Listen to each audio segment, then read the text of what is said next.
Sa pagdinig po sa komite ni Senator Francis Tolentino kahapon, nabunyag po. So the National Security Council was there. I think COMELEC may ambag din sa usapin na to kung saan meron siyang resibo, cheque na binayad po di umano ng embahada ng China sa isang local firm, no? Based in Makati, na troll farm, no?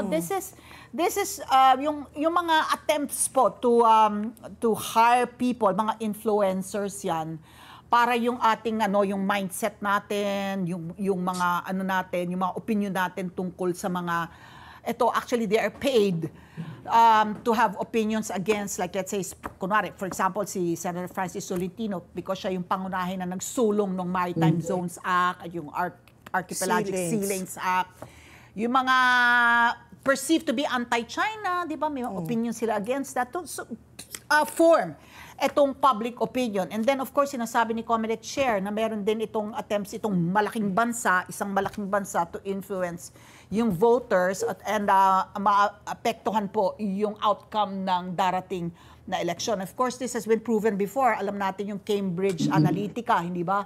Na ginawa tayong parang laboratory ang Pilipinas noon.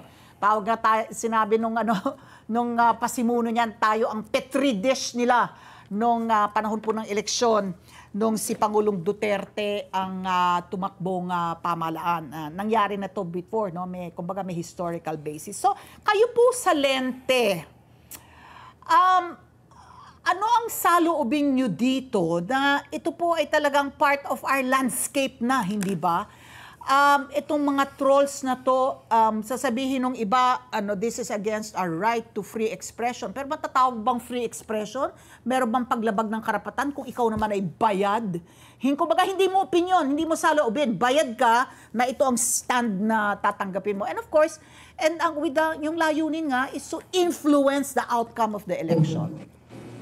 Well, ang saloobin po namin sa Lente, at katulad nga po na nabanggit niyo, Ma'am Annie, hindi naman ito yung first time na nagkaroon tayo ng experience sa mga trolls, sa mga bot accounts. 2016 pa lang po, katulad po na nabanggit niyo, ay patient zero na ang Pilipinas pagdating sa ganitong mga, unfortunately, innovation sa disinformation. Ang saloobin po namin sa Lente, talaga po, yan, parte na ng problema, hindi lang sa eleksyon, kundi sa buong Pilipinas. So, kailangan po talaga gawa ng paraan na ating mga government agency na mas maging competent sila at meron silang capacity na ma-address yung mga ganyang problema. Ito po, may social media monitoring po kami na nagsimula ng 2022 elections.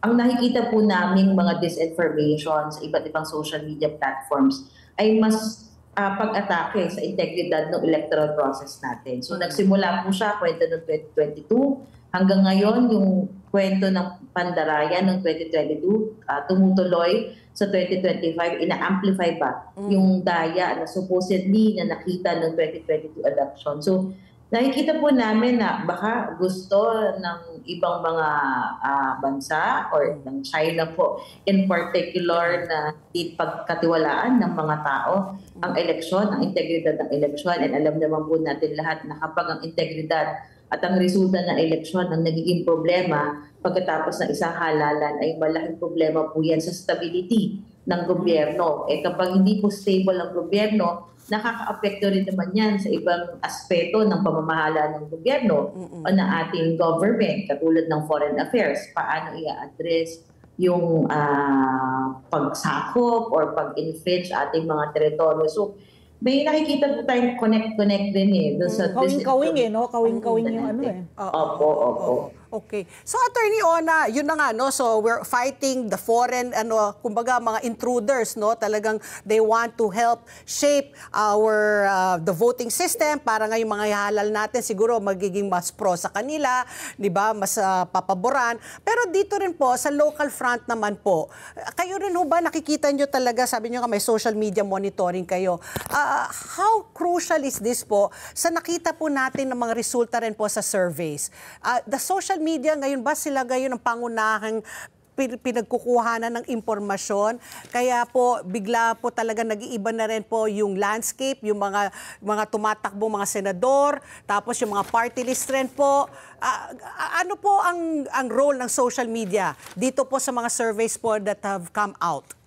ay napakalaki po ng role ng social media sa pag-form ng consciousness or sa pag-form ng narrative sa election. Kasi katulad nga po nitong 2024, may kakalabas lang po na report na yung 4 na top sources ng information nating lahat sa Pilipinas ay internet, internet po. Pangalo ay social media platform. Saka pa lang po papasok ang traditional media, pangatlo TV at pang-4 po ay radyo. So kita po natin na yung top 2 sources of information ng Pilipino ay online. Pangalawa, ang mga nakikita natin sa mga paborito nating online social media platforms. Kaya napakahalaga ng ng role ng mga social media platforms pagdating po sa consciousness or pagdating po sa pag-perform ng desisyon nating mga Pilipino pagdating sa botohan sa araw ng halal. Ang nakababahala dito is like napatunayan na, like let's say Facebook Meta, ang nangyari before, they harvested yung datos ng Facebook, nabunyag yun, hindi ba? So ngayon, yung lumalabas ngayon sa feed mo sa Facebook, dahil hawak na nila yung demographics, di ba? Yung datos mo, ano ang hilig mo, ano ang hobby mo, anong slant mo, anong mindset mo. Talagang may algorithm sila na ang lalabas talaga sa feed mo ay tailored already, no? Para ma-condition, kumbaga may mind conditioning. Grabe talaga, no? Is this something that needs to be regulated or prohibited, or dahil nabunyag na nga na yun ang nakagawian, yun ang kalakalan sa social media platforms, how do you even does it need to be controlled?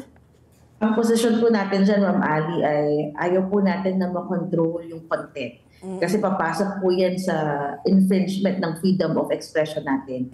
Kasi pag nagsimula po tayo i-control yung expression natin, slippery slope siya. Kung okay yung gobyerno, okay. Pero kung hindi na okay yung gobyerno, maaari talaga siyang magamit na tool para pang-suppress o pang-oppress ng mga kritiko o ng yung mga may malalaya o may ibang pananaw or damdamin sa mga bagay-bagay. Kaya ang posisyon po natin dyan, ang mas maganda ay i-regulate yung iba't ibang mga social media at internet na mga companies. Kasi dapat naman po ang responsibilidad at obligasyon na ipulis itong problema po natin ng mga bots, ng mga trolls, yung gumagawa po ng coordinated, authentic behavior, yung pare-parehas po. Ang comment may template. Dapat po obligasyon at responsibilidad yan ng iba't ibang social media platforms na sila yung nagpupulis. At kapag hindi nila kayang mapulis ang platform nila, dapat yan ay may equivalent na penalty or kaparasuhan sa ating mga batas. Let's get together. Sunday 25. Sunday 25.